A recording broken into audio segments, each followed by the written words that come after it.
پیغام قرآن انسانیت کے نام میں آج ہمارے پاس سورۃ البقرہ کی آیت نمبر 75 ہے۔ اعوذ باللہ من الشیطان الرجیم، بسم اللہ الرحمن الرحیم۔ افتطمعون ان یؤمنوا لکم وقد کان فریق منہم یسمعون کلام اللہ ثم یحرفونہ من بعد ما عقلوہ وہم یعلمون۔ کیا آپ اس بات کی طمع کرتے ہیں، امید کرتے ہیں کہ وہ آپ کے لیے ایمان لے کر آئیں گے، حالانکہ ان کے اندر ایک فریق ایسا ہے، ایک گروہ ایسا ہے جو اللہ کے کلام کو سنتا ہے، پھر وہ اس کو بدل دیتے ہیں اس کو سمجھنے کے بعد، اور وہ اس بات کو جانتے بھی ہیں۔ یہ خطاب ہو رہا ہے اللہ کے نبی جناب محمد صلی اللہ علیہ وسلم سے، یا پھر صحابہ اکرام رضوان اللہ علیہم اجمعین سے، کہ آپ کیا سمجھتے ہیں کہ یہ جو یہودی ہیں جن کا ذکر پیچھے ہو چکا ہے،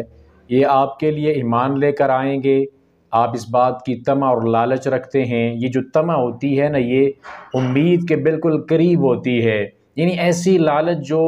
انسان کو پتہ ہو کہ یہ بالکل پوری ہونے والی ہے، بہت زیادہ اس کے اندر امید کا پہلو غالب ہوتا ہے، امید کے بالکل قریب ہوتی ہے۔ تو یہ لوگ جو ہے آپ کے لیے ایمان لے کر آئیں گے، حالانکہ ان میں سے ایک گروہ ایسا ہے کہ وہ اللہ کے کلام کو سنتے ہیں پھر اس کو بدل بھی ڈالتے ہیں۔ اب پس منظر یہ ہے کہ پیچھے یہودیوں کے اوپر جو اللہ تعالیٰ نے بے شمار انعامات کیے، ان انعامات کا ذکر اللہ تعالیٰ نے قرآن پاک کے اندر کیا، یا بنی اسرائیل اذکروا نعمتی التی انعمت علیکم، وہاں سے یہ ذکر شروع ہوتا ہے، اور ان کے اوپر جو اللہ تعالیٰ نے انعامات کیے ان سارے کے سارے انعامات کا ذکر موجود ہے، اور پھر ان کا جو رویہ ہے اپنے پیغمبروں کے ساتھ وہ بھی اللہ تعالیٰ نے اس کا ذکر کیا ہے۔ اب ان لوگوں نے بے شمار نشانیاں اپنی آنکھوں سے دیکھی ہیں، انہوں نے من سلوا اترتا دیکھا ہے، انہوں نے مردے کو زندہ ہوتا دیکھا ہے، انہوں نے پتھر کے اندر سے پانی نکلتا ہوا دیکھا ہے، انہوں نے سمندر کو پھٹتا اس کے اندر سے راستے نکلتے دیکھے ہیں، اپنی آنکھوں سے بے شمار انہوں نے نشانیاں دیکھی ہیں۔ تو آنکھوں سے دیکھنے کے باوجود بھی ان کا رویہ یہ رہا ہے اپنے انبیاء کے ساتھ کہ جو بھی حکم ان کے پاس آیا اس حکم کا انہوں نے مذاق اڑایا۔ تو رات ان کو دی گئی تو یہ انہوں نے اس کا مذاق اڑایا، اور اس کے جو احکامات تھے، جو اس کے اندر اللہ تعالیٰ نے ان سے وعدے لیے تھے، ان وعدوں کے اوپر انہوں نے عمل نہیں کیا۔ تو سب کچھ آنکھوں سے دیکھنے کے باوجود بھی جو ایمان نہ لے کے آئے وہ صرف دلیل کی بنیاد پر، برہان کی بنیاد پر کیسے ایمان لا سکتے ہیں؟ یہ ناممکن سی بات ہے۔ آپ ایسی طمع یا لالچ نہ کریں کہ یہ لوگ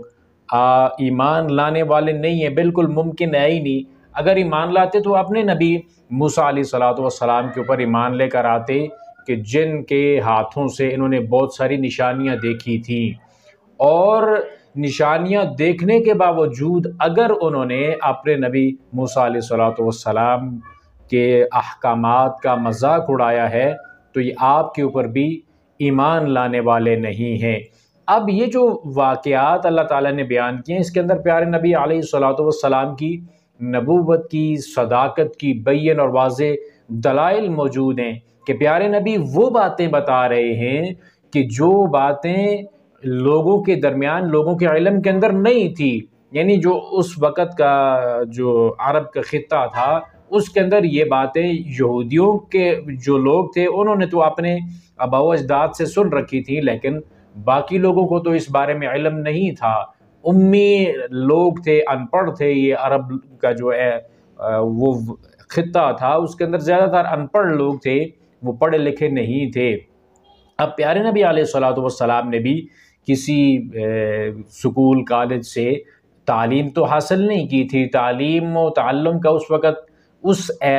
علاقے کے اندر کوئی رواج نہ تھا تعلیم حاصل کرنے کا۔ تو پیارے نبی علیہ السلام النبی الامی ہونے کے باوجود بھی وہ باتیں بتا رہے ہیں کہ جن باتوں کا علم وحی کے بغیر ممکن تھا ہی نہیں، یہ ہو ہی نہیں سکتا تھا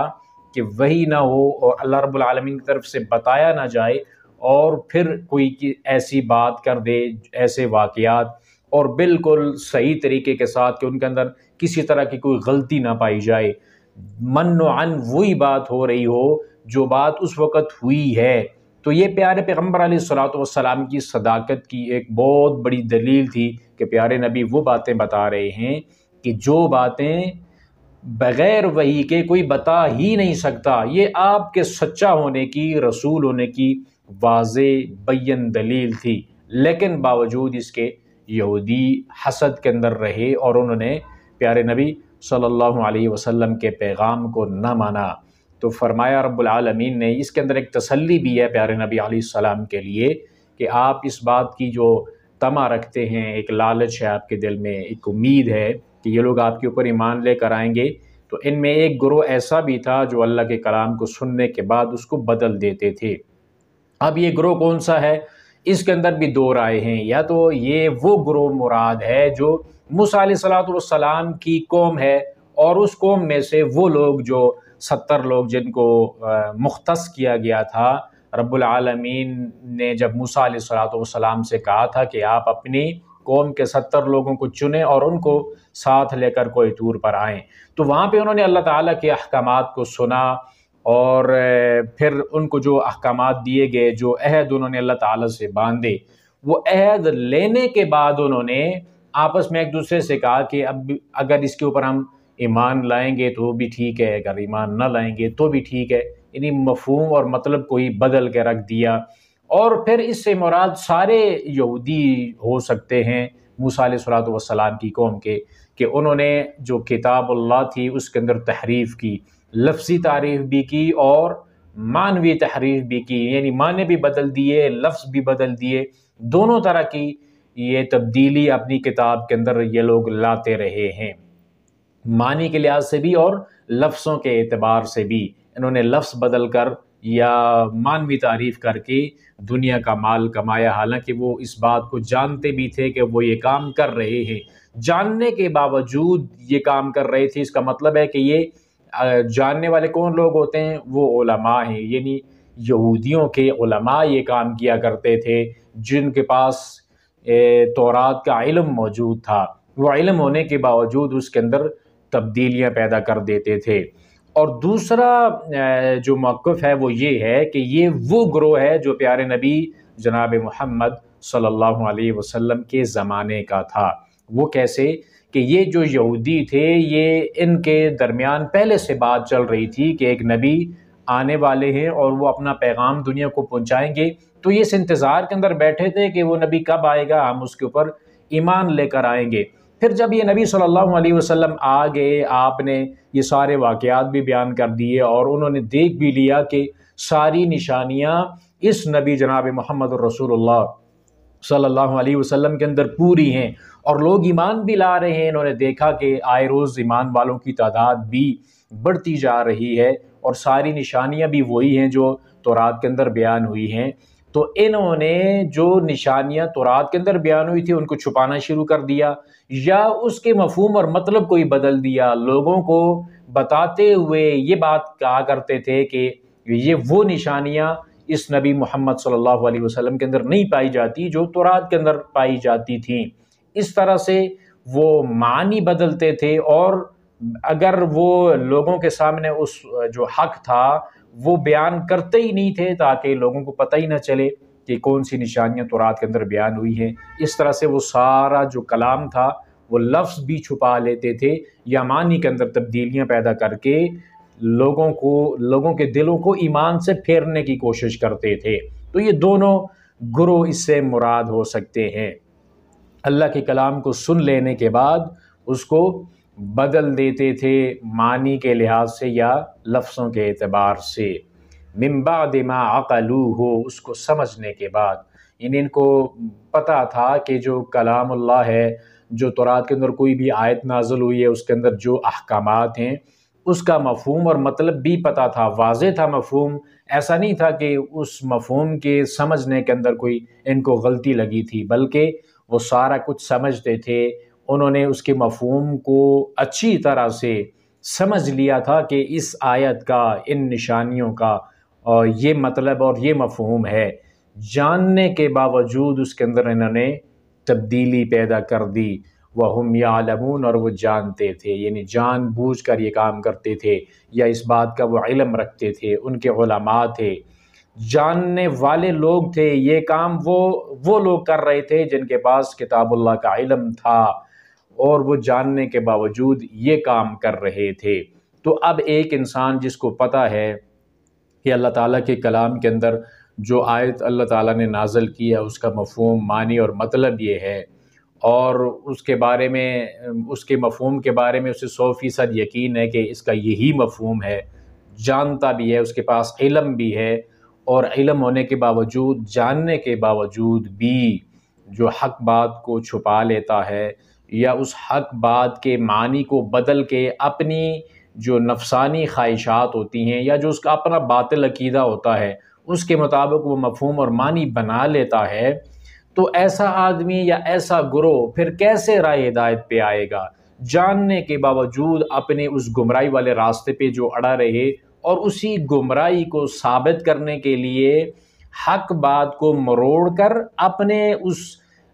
باطل کے مطابق بنا کر لوگوں کے سامنے پیش کرے، تو ایسا آدمی کبھی بھی راہ ہدایت کی طرف نہیں آ سکتا، بلکہ اپنی اسی گمراہی کو صحیح ثابت کرنے کے لیے ایڑی چوٹی کا زور لگاتا رہتا ہے، اور اسی دوڑ کے اندر وہ انسان راہ ہدایت سے بہت دور ہو جاتا ہے، اور اسی گمراہی والے راستے پہ مر جاتا ہے۔ کبھی ہدایت اس کا مقدر نہیں بن سکتی، کیونکہ ہدایت اس کو ملتی ہے جو ہدایت کا متلاشی ہوتا ہے، وہ تلاش کرتا ہے ہدایت کو۔ اگر ہدایت کو تلاش ہی نہ کرے گا تو اس کو ہدایت نہیں ملے گی۔ اب ایک انسان جانتا بھی ہے کہ ہدایت والی راہ یہ ہے، یعنی اس راستے کے اوپر ہدایت موجود ہے، حق اور سچ یہ بات ہے، لیکن جاننے کے باوجود اس کی بالکل الٹ سمت پہ وہ چل پڑے، اور اس الٹ سمت پہ جو جا رہا ہے اس راستے کے دلائل بھی دینے کی کوشش کرے کہ میں ٹھیک ہوں، غلط 100% وہ غلط ہے، جانتا بھی ہے کہ وہ غلط ہے، لیکن اپنے غلط راستے کو دلائل سے ثابت کرنے کی کوشش کرے، تو ایسا آدمی کبھی بھی رائے حق پہ نہیں آتا۔ تو یہ جو آیت ہے ہمیں ایک پیغام دیتی ہے کہ یہ جو یہود ہیں، جس طرح انہوں نے یہ کام کیے ہیں، یعنی کتاب اللہ میں تحریف کی ہے، ان میں تبدیلی پیدا کی ہے، معنی اور مفہوم کو بدلا ہے، یہ کام آپ مت کرو۔ اگر آپ کے پاس عقل موجود ہے، آپ سمجھتے ہیں کہ کتاب اللہ قرآن پاک کے اندر کوئی آیت ہے اور اس کا مفہوم اور معنی یہ بنتا ہے، جان لیا، آپ نے علم حاصل کر لیا، اور علم حاصل کرنے کے بعد اس کے مفہوم کو سمجھ لینے کے بعد اگر وہ چیز آپ کے عقیدے نظریے سے ٹکراتی ہے، تو کبھی بھی ایسا مت کرو کہ اس آیت کے مفہوم اور مطلب کو اپنے نظریے کے مطابق بنانے کی کوشش کرو، بلکہ اپنا جو باطل نظریہ ہے، جو آپ کی غلط سوچ ہے، اس کو چھوڑ کر آیت کے مفہوم اور مطلب کی طرح اپنا عقیدہ، نظریہ، سوچ بنائیے۔ اگر آپ اپنے باطل عقیدے کو ثابت کرنے کے لیے کتاب اللہ میں تحریف کریں گے، تو آپ کے ساتھ بھی وہی معاملہ ہوگا جو ان بنی اسرائیلیوں کے ساتھ ہوا ہے، جو نتیجہ ان کو بھگتنا پڑا ہے، آپ کو بھی بھگتنا پڑے گا، آپ بھی اسی طرح پھر لعنتی قرار پائیں گے،